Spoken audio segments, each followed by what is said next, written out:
Hej.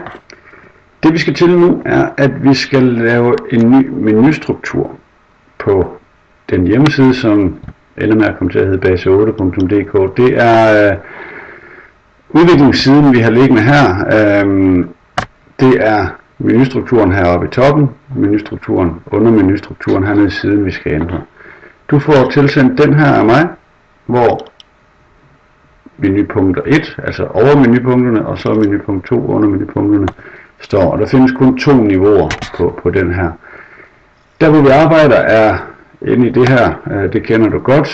For at komme ind til kategorierne, klikker man på katalog og kategorier.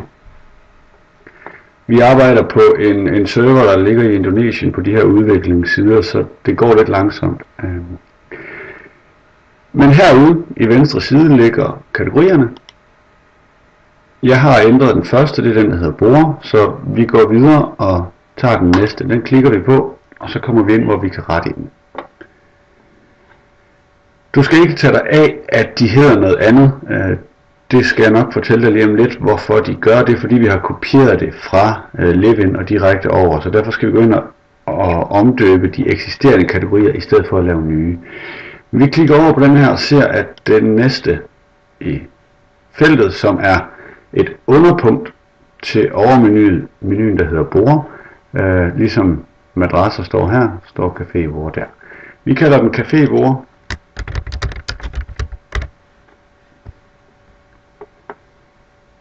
Vi ændrer også i URL'en og skriver, der skriver vi så også bare cafébord, der finder du noget, der er passende. Så har vi en WYSIWYG editor her, som man kan gå ind og klikke på for at ændre, og det skal vi selvfølgelig også gøre. Som du kan se, så tager det ret lang tid. Så længe den lige arbejder på at komme derind, så kan jeg lige vise dig, hvad det er. Det er den her linje, vi går ind og skriver nu. Og der skal vi jo så finde et eller andet at skrive. Se vores store udvalg af cafébord, for eksempel. Og der skal ikke stå ret meget mere end det kunne være sådan noget der. Det skal gerne fylde en linje. Det submitter vi på. I princippet skal vi have valgt et billede. Det afventer vi lige i første omgang. Det går vi ind og gør på et senere tidspunkt. Det næste du gør er, at du går ned til det, der hedder meta tags, som er det her nede, og der finder du et eller andet fornuftigt at skrive. Hvis du skriver for eksempel igen cafébord, hjemmesiden her hedder ikke Livin, den hedder base8. Du kan godt skrive base8.dk. Nej, det skal man faktisk ikke. Vi skriver base8.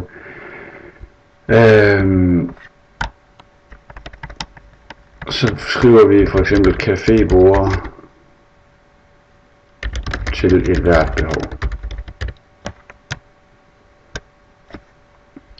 Det er altid en god idé at nævne det ord, der ligesom er centrum, og nævne det 2 gange i overskriften. Så skal der sættes nogle keywords ind. Den del har vi også været igennem før. Der skriver man cafébord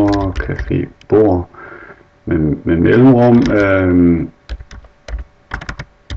Bord til café. Restaurant. Bord for eksempel. Hvad man nu ellers lige kan komme på. Runde cafébord. Små cafébord. Og så videre. Der er mange ting, man kan skrive, og det går du bare igennem. Her kan vi jo skrive et eller andet som stort udvalg af cafébord til skarpe priser og i lækkert design. Et eller andet. Nu går det lidt hurtigt nu. Video, det undlader vi. Inkludering navigationsmenu, ja. Så er det sådan set det. Så det du skal huske, før du lige trykker gem, det er, hvor er det du kommer fra? Hvad hed den før? Og det skriver du lige ned på et stykke papir, at det er madrasser, du lige har ændret til cafébord. Så klikker du gem, når den så om et stykke tid er færdig med det. Så er den der. Står der heroppe, kategorien er gemt. Så klikker du på CMS og statiske blokke. Og den er ret vigtig at huske, den her.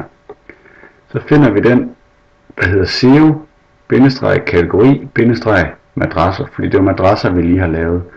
Så du kan se, der ligger 221 poster, den viser kun 20 af dem nu her. De ligger alle sammen nedad her. Vi klikker på madrasser. Og kommer ind på den her side. Ændrer vi lige navnet til cafébord. Indikatoren må du ikke ændre, fordi det er den måde, den bliver fundet på. Vi efterlader den lige inaktiv i første omgang. Det, der kommer til at skal ske på et tidspunkt, det er, at hernede skal der skrives en tekst omkring cafébord. Den tekst, som jeg lige har markeret, er den, der vil komme frem her nede i bunden. Den eneste grund til, at man skal have en tekst her nede i bunden, er på grund af søgeoptimering, for at få noget tekstfylde på hjemmesiden. Men det vi gør i første omgang, er at ændre navnet, og kun navnet, om til cafébord, så vi kan finde den fremadrettet, så vi kan finde ud af, hvilken SEO-kategori, der hører til hvilken kategori. Så den gemmer vi, og så har vi sådan set ændret det, der skal ændres. Så går vi tilbage til kategorier ind under katalog.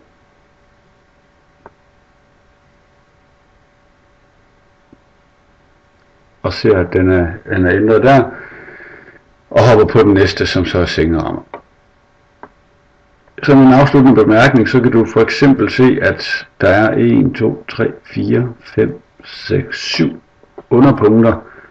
Og lige så mange underpunkter skal der være her. Skulle der være mere eller mindre, så kan man altid flytte rundt på undermenuerne. Så det vil sige, at man kan tage den her og flytte op og sætte et eller andet sted. Nu kommer jeg så til at sætte den ude i den yderste, det kan du se på stregerne her, og det vi gerne vil er, at vi alligevel have den ind under den der. Så nu ligger den derinde, og nu er der 1, 2, 3, 4, 5, 6, 7, 8, 9. Så der er faktisk 2 for mange. Så vi fjerner dem lige igen, så der kun bliver de 8, som du skal bruge. Og du tager dem i den rækkefølge, som de står inde på denne side, nedad her, dernæst der. Du skal ikke røre ved i starten ved den, der hedder brands. Det er derfor, den står uden under undermenupunkter her. Når du er færdig med at sætte dem her ind, så vil jeg gerne have, at du lader være med at slette de overskydende. Dem går jeg selv lige ind og sletter, for der er muligvis nogle af dem, jeg vil bruge til noget. Men det er jo det, og så når det er gjort, så er der en del tekstskrivning, vi kan kigge på bagefter. Hej hej.